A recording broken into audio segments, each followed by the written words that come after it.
வணக்கம் மக்களே, வணக்கம். சற்று முன் கிடைத்திருக்கக்கூடிய ஒரு முக்கியமான தகவல் ஒன்றை பார்க்க போகிறோம்.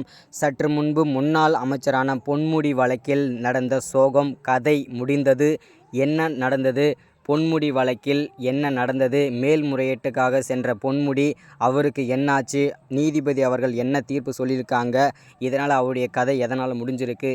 இதை பற்றின தகவல் தான் இந்த ஒரு வீடியோவில் நம்ம தெளிவாகவும் துல்லியமாகவும் பார்க்க போகிறோம். அதற்கு முன்பு நமது சேனலுக்கு நீங்கள் புதிய பார்வையாளராக இருப்பதற்கு வாய்ப்புகள் நிறையவே இருக்கிறது. ஸோ முடிஞ்ச அளவுக்கு எல்லாரும் மறக்காமல் சப்ஸ்கிரைப் பண்ணிவிடுங்க.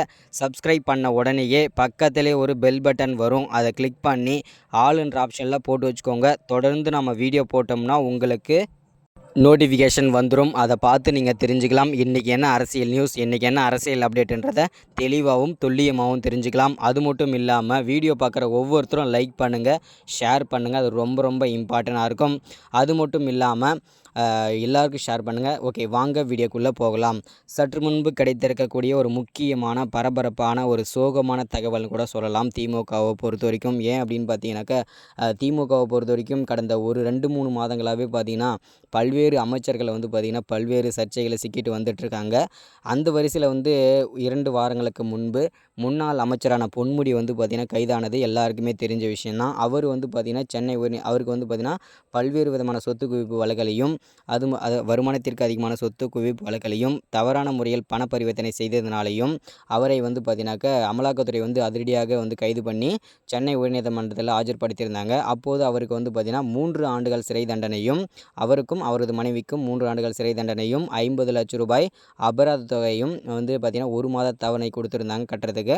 இதை ஏற்றுக்கொள்ள முடியாத முன்னாள் அமைச்சரான பொன்முடி அவர்கள் ஹைகோர்ட்டுக்கு டெல்லிக்கு கொண்டு போயிருந்தாங்க.